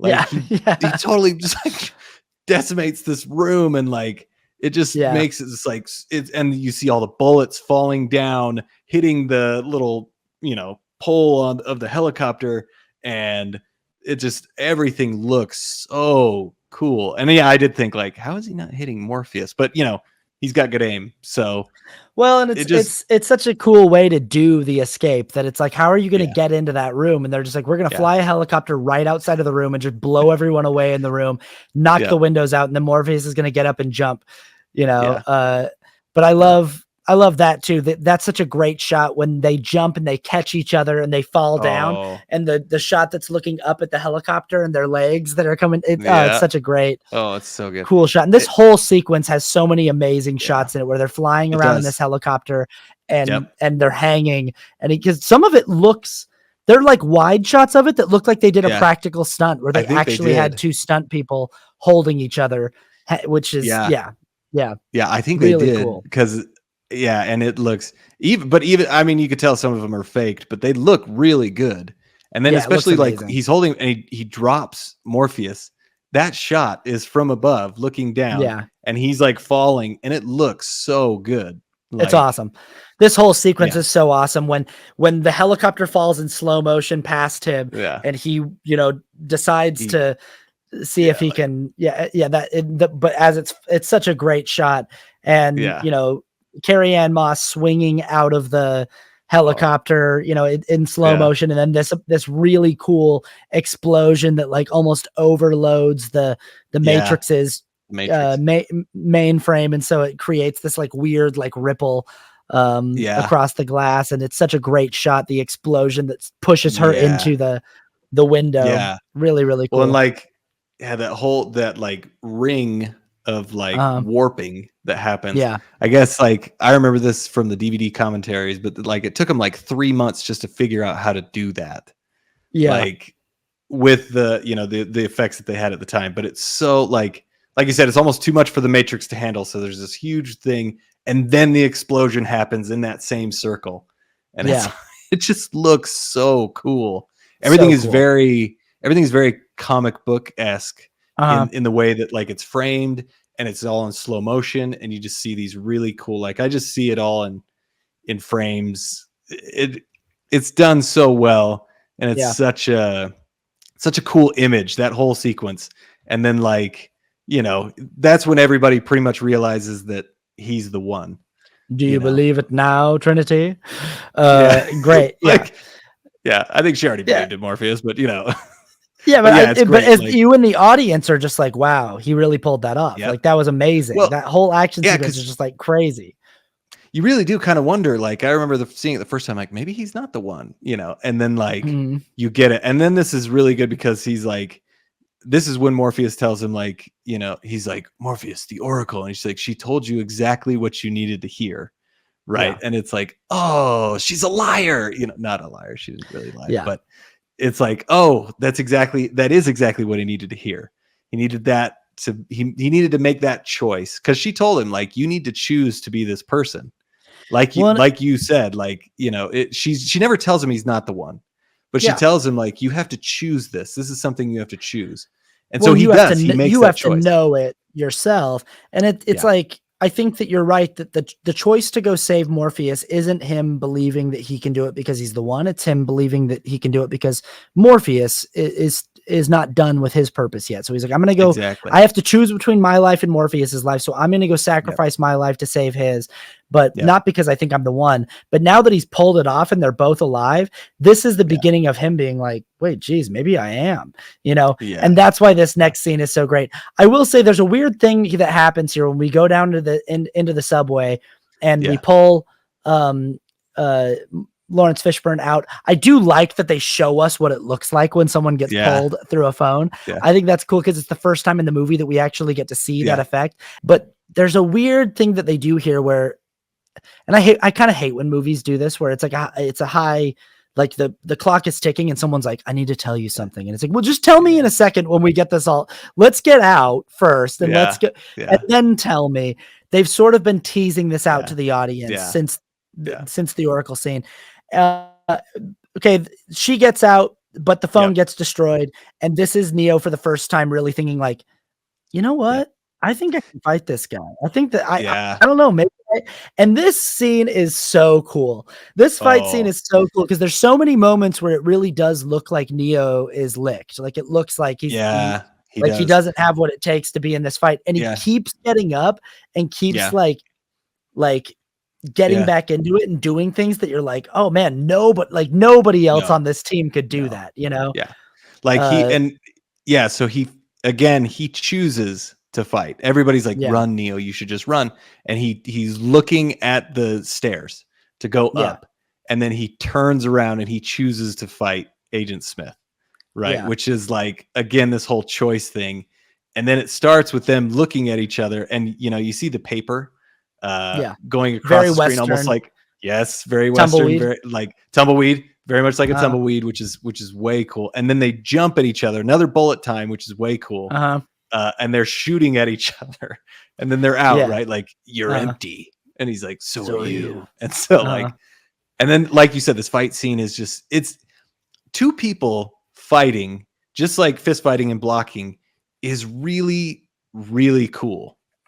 Like, you don't have to have it's great. It's just great choreography. It's just done so well. Like, they obviously trained really, really hard. And the choreography is amazing, but like, you don't have to, like, visual effects scenes, you know, people flying and shooting each other are always really, they're really cool too. But just two people like fighting like this, it's all practical. And like, they're just good choreography is like, there's something amazing about seeing that. And this scene is just like, oh, so cool. And all the fight scenes that they do, and more, and Neo does, there's so many times he gets really beaten up, but then he gets up and he does that move where he goes like this, and then like all the dust falls off of him, you know? And that's my favorite part of the fight scene, because the next section is great. The next section where he like does like the jumping bicycle kick at like, you know, and like all that stuff is so awesome. But then, you know, Agent Smith starts getting the better of him again and throws him into the wall, into the subway. And it really feels like this time, like there's a real tension there of like, is he going to make it? You know, because we've just been watching these agents lay waste to everybody the entire movie. And there's been so much built up. But this is so great. You know, the train's coming. That's the sound of your death. And, you know, it keeps calling him Mr. Anderson. And then, you know, Keanu Reeves, this is great. Yeah. My name is Neo. And, you know, it's like him taking ownership of his persona as the one. Yep. And you know, this is one stunt that it's so cool, but every time I watch it, I can't help but I see him holding on to his wires every single time. And you can see the wire. You can actually see the harness. Yeah, but it's the only time in the movie where that happens. But it drives me nuts. I'm like, man, they couldn't get a cut where he wasn't grabbing onto that thing. I know. They didn't. Yeah, but this is one scene. Like, obviously, I didn't see it the first time we saw it, and then it was pointed out to me by somebody, and that's one thing I wish that I never knew was. I wish I'd never seen it. I see it every single time I watch it. You know, and this last time I'm like, you know, I'm not going to pay attention to it, and it still is so cool though. Just like he does that huge backflip. So I have to just tell myself it's not a big deal. I'm not going to worry about it. But I wish I didn't know that was there because it is so cool. He does the backflip. Smith takes over somebody on the subway. Yep. And now he's like, okay, time to run. Well, I love that too. And he's like, you know, on his tiptoes about to like, the train's about to hit him too. Yeah. Agent Smith comes out. He's like, all right, I'm out of here. Cause he knows he goes, they have that whole huge chase scene, which is great. And great then, chase like, sequence. But then like even heightening the tension even more, the squids show up, you know? Yeah. And they're like, oh crap. So then you have this ticking clock of like, not an exact ticking clock, but they got to get out quick because if they fire the EMP like they've foreshadowed, he's going to die. Yeah. So they do all that. They have this great chase scene. They're shooting at him. Agents are turning into a bunch of different people. The little girl, her mom turns into Agent Smith, which is like, what does that mean? Like, what happened to that girl's mom? Like, yeah. They don't pay attention to it, but also just something I've always thought of. I always wonder what happens to the people that turn into agents. Like, are they just gone now? Are they just, but this is a great chase sequence. And a lot of great stunt work in this, chase sequence as well. But yeah, we got that ticking clock. They do stretch this a little bit here because like the squids are in the ship when he starts getting shot by Agent Smith in the hallway. And then we've got like a nice long extended sequence here where part of me's kind of like, wouldn't they just hit the EMP once his heart functions? They'd be like, well, he's dead. All right. So hit the EMP. Let's hit the EMP. But the movie does this thing where it's like they allow Trinity to have this very prolonged emotional monologue. Yeah. In the midst of. He goes to room 303, right? And Smith is there and kills him. Yeah. Right. Again, okay. Great shot to the overhead shot of the 9mm. Like, it's great. Yeah. And this is awesome. When the first time you see this movie, you really are going like, what? Wait, what? Yeah. Like, it's like you're I remember totally just being dumbfounded. Like, like that can't happen. No. Yeah. He's Neo. He's the one. Like, like it really is. And again, this is screenwriting thing. This is like everybody's lowest point. Neo dies. Like he is dead. It unloads says on a the clip monitor. into him. Yeah. He gets shot. It's like 8 or 9 times he gets shot. Yeah. And he's dead. And the agents are like, all right, he's dead. And then like you're talking about, Trinity has this, it really like, it does take a while, but it's actually really, she does a great job acting. Carrie-Anne Moss is awesome. And she's like, the Oracle told me that I would fall in love with the one and I love you, right? Like I choose you. So you can't be dead. Exactly. So then she gives him a kiss. He wakes up like he's alive again. But again, going back to the symbolism of the savior or like Christ, right? Yeah. He dies and he is brought back to life. Back. Yeah. And I will say, I wish that the film, it's such a tight film and the pacing's so great and it's so economic. But I wish that the film found a way to develop the relationship between the two of them just a bit more. Yes. just to give you a bit more of a, because it's like it just sort of feels like they're in love with each other because they're supposed to be, because that's what the prophecy says. And she does have that line, the oracle has that line about like being in love is just something that, like, you know, you just know it, that you are. And so it's that sort of the mystery of love, but it does just feel like the movie just says they're supposed to be in love. And it does feel like a reveal that's like, maybe this could have been paid off a little bit more and it is in there. They have little things where they're trying to set it up, but it's just kind of like, it feels a little bit like all of a sudden these two are romantic leads of the film when they haven't, there's been something between them throughout the whole film, but but that's it. I think you're right, but I think it is, you know, it's if they could have done anything better, that could have been the thing that they could have done better.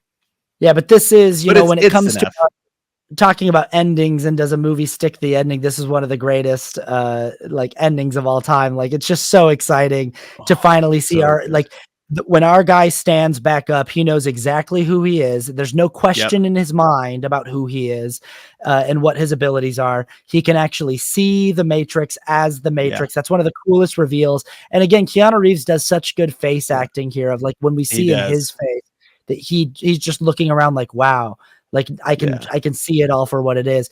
And he can actually just rearrange the world as he wants it. You know, they shoot at him and he just says no and just stops the bullets. So cool. And I love this when Agent Smith comes back to fight him and he just sort of like nonchalantly is like, oh wow, you know, it's so cool. And he even puts one hand behind his back to just kind of go like, wow, look at this. Like there's not even it's not even hard. Like so I'm just it's so great. Yeah.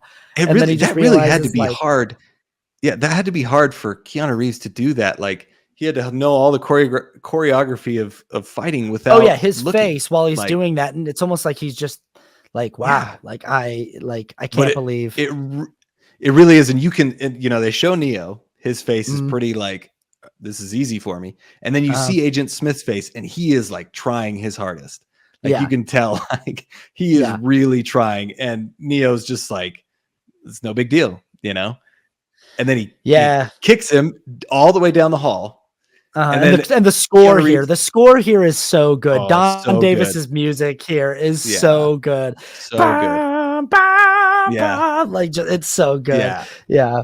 And it's amazing. Then Keanu Reeves has that leg. He's holding his leg out the whole time, and then he like moves it to the side and puts it down, like, and then like, you know, Agent Smith is pissed, and he's like, oh, and then he runs into Agent Smith, and then like, you know, all that weird bubbles on his face and his hands and his everything is like going, and then he explodes.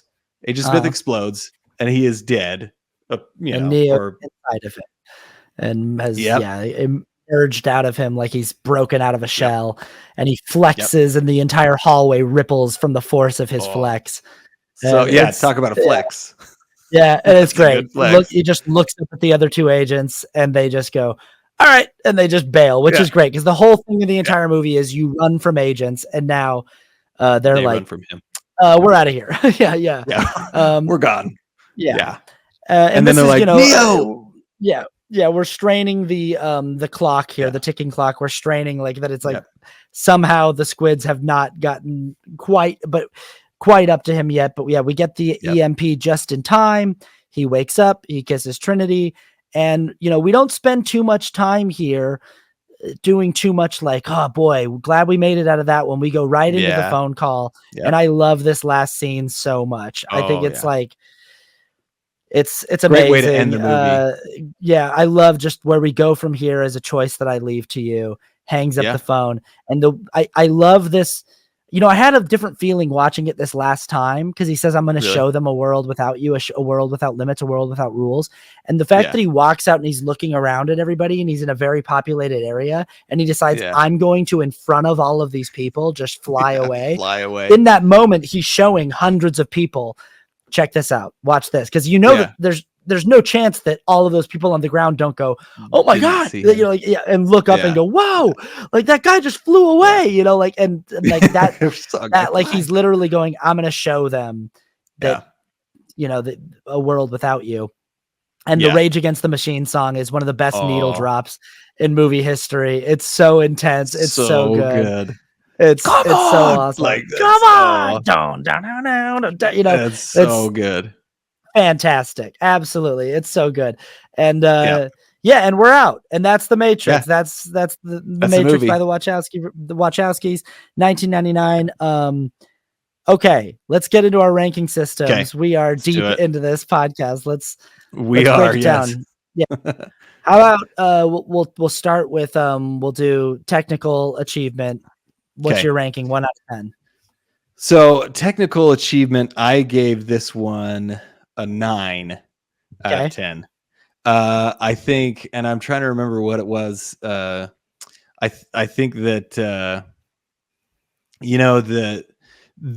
watching it this time, this is where I kind of saw some of the flaws. Like, the acting is really good, but there's definitely some lines that I'm like, that's kind of a dumb line, and like, or it's kind of weird, but it still is really great. So I mean, it's kind of nitpicky, but this is what I felt like. Okay, this is a 9 because it's not perfect. Not everything is perfect, but I mean, the cinematography is amazing, the editing is amazing. So those are all things, but it kind of came down to the acting and some of the dialogue that they had. I didn't feel like I could give it a 10.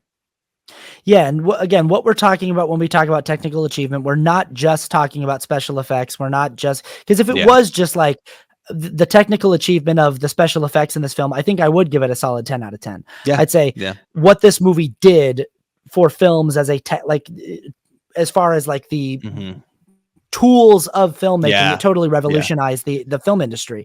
And I would give it a solid 10 out of 10. There's a lot of aspects of the craft of this movie that I would give a 10 out of 10. But because we're going into the totality of like the things that like cinematography, editing, sound mixing, score, script, acting, you know, all of the things that are how a film is technically constructed, I would say the same thing. I'd give it a 9 out of 10.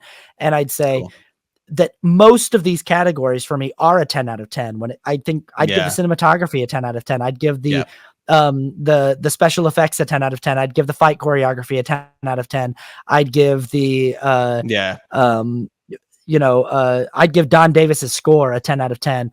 There's just like there's a few things in the dialogue and a few things in like this in the character development that I think could be tweaked just a hair to make the movie a thing where I'd go, I see there's nothing about this that bothers me. Every single box is checked. Every single thing is accounted for. But because of that, so maybe I'd like a 9.5 out of 10. So 9 or 9.5 out of 10. Okay. How about rewatchability for you? Yeah, rewatchability for me is a 10. Okay. Because I can watch this movie, like, I watch it and I get so excited. Like, it's, I don't know. It's pretty simple for me. I can rewatch this movie many times, and I have. So it's a 10 for me.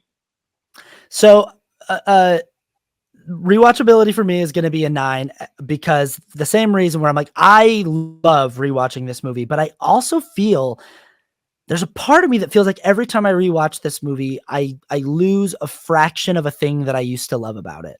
Like something will come up, but it's both, because sometimes I see new things that I'm like, oh, that's really cool. Today was the first time that I'd ever seen the Simulation and Simulacrum book.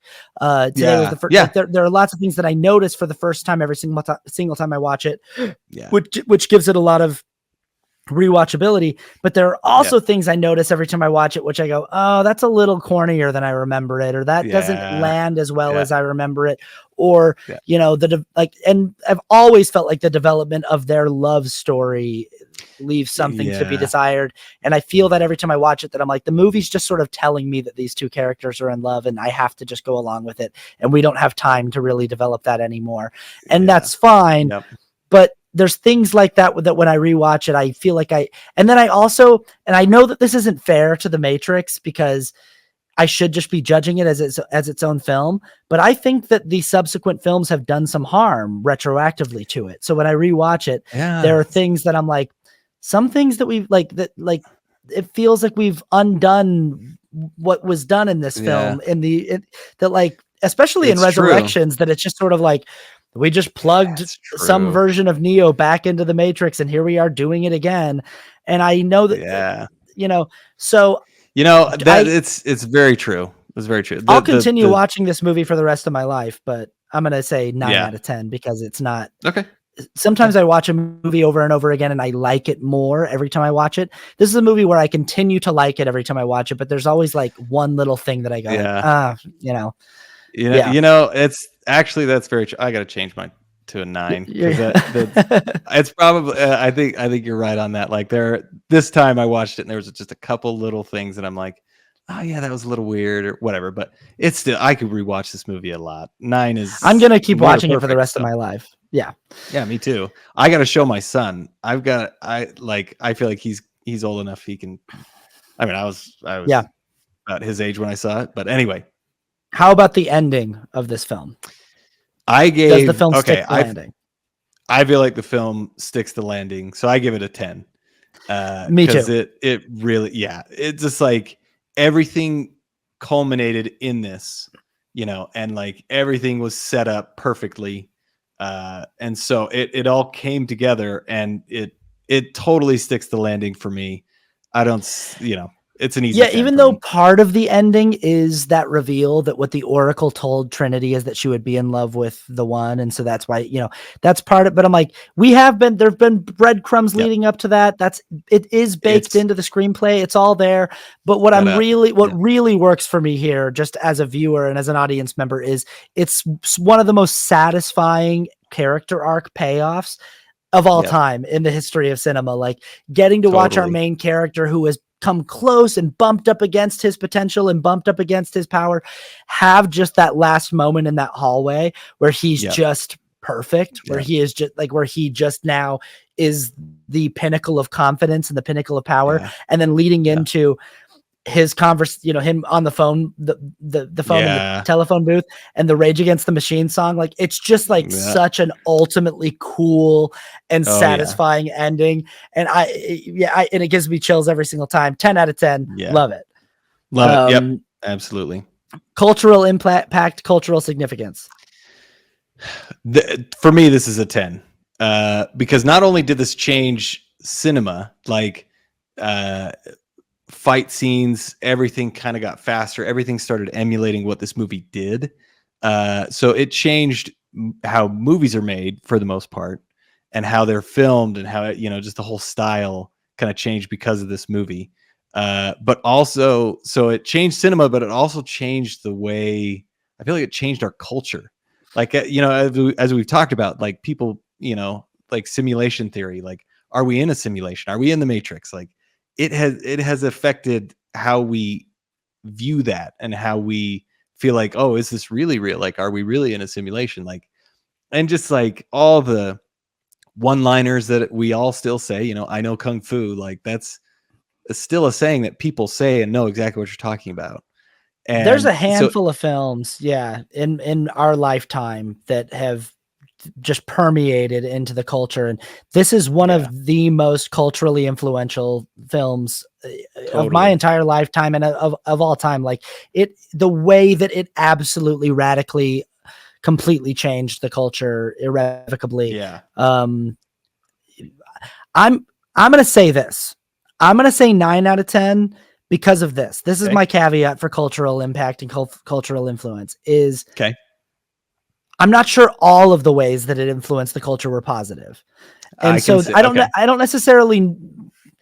know that should count as a doc against it, because it's not positive. The category is not positive cultural impact. It's just cultural impact. And it undeniably had a 10 out of 10 cultural impact, but just some of the ways that it changed the way people make movies. I was like, especially for like the first 10 to 15 years after it just felt like every single movie was just doing the Matrix or trying to do the Matrix and doing it worse. True. And like all of the copycats. And I think it's one of those movies that people tend to like misunderstand the philosophy of all the time in bad ways or, it has negatively influenced the but maybe that shouldn't be a knock against it, because it's still like, it is a massively influential film. It is it is a before and after film for sure. hey, we can make up the rules, so I'm fine with you giving it a 9. So. Subjective feeling, just how you feel about this movie. Yeah, subjective score for me is a 10 because I mean, like we've talked about, like it's a lot of there's some things that I'm noticing some of the cracks or some of the things, but the influence that this movie had on me as a person and as a somebody who wanted to be, as a filmmaker is one of the movies that has influenced me the most. So like me subjectively, I love this movie. The experience of you and I going and seeing it when we were 11 years old and just like that fun experience, like I will remember that forever. Like it will never go away. I don't think I've ever God, I wish people liked going to the movie theater more, because I still get those experiences from time to time where I'm sitting in a movie theater and I go like, this is like, I just got it with Dune Part 2. I was like, man, this movie's awesome. Like this movie's it was such a cool experience to see that in the theater. And like, I got that with Avengers Endgame, where I just was like, this is a theatrical experience. Like this is just a, but that's one of the first ones of my life where I was like, well, this is, I'm never going to be the same after seeing this. It is a 10 out of 10 film for me. Subjectively, it is just, it occupies a place in my heart and in my conscience, in my subconscious. I mean, in my brain, that it will just forever be a thing that like has shaped the way that I feel about film and storytelling and No, totally. I totally agree. So it's a great one. Great movie. Sounds like we're pretty similar on those. Okay. I think that's it. I think we did it. I think we talked all about it. All right. Well, cool. All right, everybody. Thanks for joining us. And we'll see you on the next one of whatever we're going to call this. We'll have a name at some point for it. But we will have a name. Hope you enjoyed this conversation, this recap of The Matrix, and we'll see you on the next time. Yeah. Thanks for sticking around.